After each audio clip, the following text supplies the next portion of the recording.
Hello everyone, welcome to my YouTube channel. आप सभी का स्वागत है हमारे आज की इस वीडियो में। और फ्रेंड्स, इस वीडियो में मैं 2 पॉइंट यहाँ पर डिस्कस करने वाला हूँ। पहले तो यही है कि जो कैंडिडेट्स यहाँ पर रिजेक्ट हुए थे, जिनका फॉर्म रिजेक्ट हुआ था और जिनको कोर्ट की तरफ से कोई राहत नहीं मिली थी, तो कुछ जगह पर ये अफवाह फैलाई जा रही है या किसी स्टूडेंट ने कहीं पर सुना था, उसने मुझे कमेंट भी किया था कि सर हाई कोर्ट में जो है केस फाइल हो चुका है, जिस कारण से ग्रुप डी का एग्ज़ाम संभव नहीं है।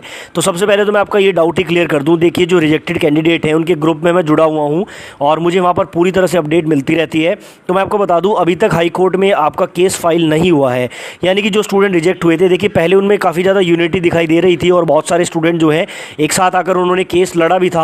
हालांकि उसमें उन्हें राहत नहीं मिली थी, लेकिन इस बार यहाँ पर स्टूडेंट्स की यूनिटी थोड़ी सी खत्म हो गई है और काफ़ी सारे स्टूडेंट्स वहाँ पर जो है क्विट कर चुके हैं। बिल्कुल वो लोग आगे केस वगैरह नहीं लड़ना चाहते हैं, लेकिन अभी भी कुछ स्टूडेंट ऐसे हैं जो हाई कोर्ट में केस करना चाहते हैं, लेकिन उनके सामने यहाँ पर फंड्स की जो प्रॉब्लम है वो आ रही है। क्योंकि आपको पता है कि हाई कोर्ट में अगर केस करना है तो एक अच्छे लॉयर की आवश्यकता पड़ेगी और उसके लिए उन्हें थोड़े पैसों की आवश्यकता भी होगी, तो फंड्स वगैरह उनके पास कलेक्ट नहीं हो रहे हैं।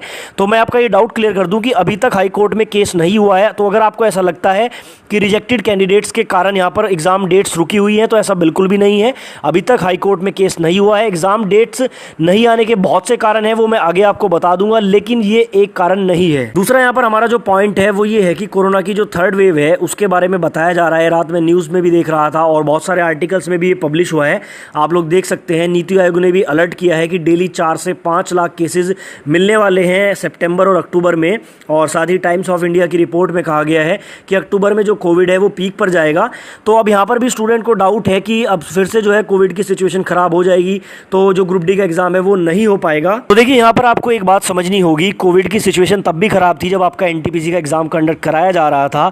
और आपको पता है एसएससी के भी सभी एग्जाम्स चल रहे हैं, आपका यूपीएससी का पैट का एग्जाम भी चल रहा है, आपके यूपीएससी के जो शेड्यूल हैं वो भी सारे जारी हो चुके हैं। तो पहले एग्जाम्स में बहुत ज़्यादा डिले हो चुका है, ये आप सभी लोग अच्छे से जानते हैं।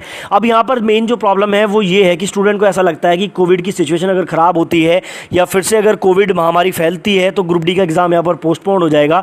मैं आपको बता दूं, गवर्नमेंट अगर चाहेगी, रेलवे मंत्रालय अगर चाहेगा, तो आपका एग्जाम डेफिनेटली इस सिचुएशन के बीच में भी कंडक्ट कराया जा सकता है। क्योंकि आपको पता है कि कोविड के प्रोटोकॉल्स के साथ ही एनटीपीसी का एग्जाम भी कराया गया था, तो ग्रुप डी का एग्जाम कराना भी संभव है। लेकिन मेन प्रॉब्लम तो ये है कि ग्रुप डी को लेकर सरकार ना तो कोई नोटिस दे रही है, रेलवे मंत्रालय, कंडक्टिंग एजेंसी, कहीं से कोई भी हिंट नहीं मिल रहा है। और जैसे कि अगस्त के लास्ट में उम्मीद लगाई जा रही थी, अगस्त के लास्ट में कोई ना कोई आपको नोटिस वगैरह मिलेगा। हालांकि अभी 5 से 6 दिन बचे हुए हैं अगस्त के, तो इसमें भी आप लोग थोड़ा सा वेट करिए। इसमें भी आपको अगर कुछ मिल जाता है तो ठीक है, अदरवाइज उसके बाद कोई भी प्रिडिक्शन करना बिल्कुल मुश्किल हो जाएगा, मेरे द्वारा भी और सभी यूट्यूबर्स के द्वारा भी। ठीक है, अभी तक सारी बातें प्रिडिक्शन के आधार पर बताई जा रही थी, अब फिर से कोविड की सिचुएशन है, तो बहुत सारी यहाँ पर सिचुएशन बीच में बन सकती है। लेकिन मेरा मेन पॉइंट ये है कि अगर गवर्नमेंट चाहे तो इस सिचुएशन के बीच में भी यहाँ पर एग्जाम कंडक्ट कराया जा सकता है। तो जिन लोगों को ये लगता है कि कोविड की स्थिति अगर खराब हो जाती है तो उसके कारण आपका एग्जाम नहीं हो रहा है, तो ऐसा बिल्कुल भी नहीं है। यहाँ पर आपका जो रेलवे मंत्रालय है ये एग्जाम नहीं कराना चाहते हैं, अदरवाइज आपका एग्जाम आसानी से कंडक्ट कराया जा सकता था। बाकी यहाँ पर कुछ लोगों के द्वारा ऐसा भी बताया जाता है अगर टीसीएस आपका एग्जाम ले रहा है तो टीसीएस अभी बहुत ज़्यादा बिजी है एग्जाम्स कराने में। तो ये बात भी हो सकती है कि अगर आपका एग्जाम टीसीएस के द्वारा ही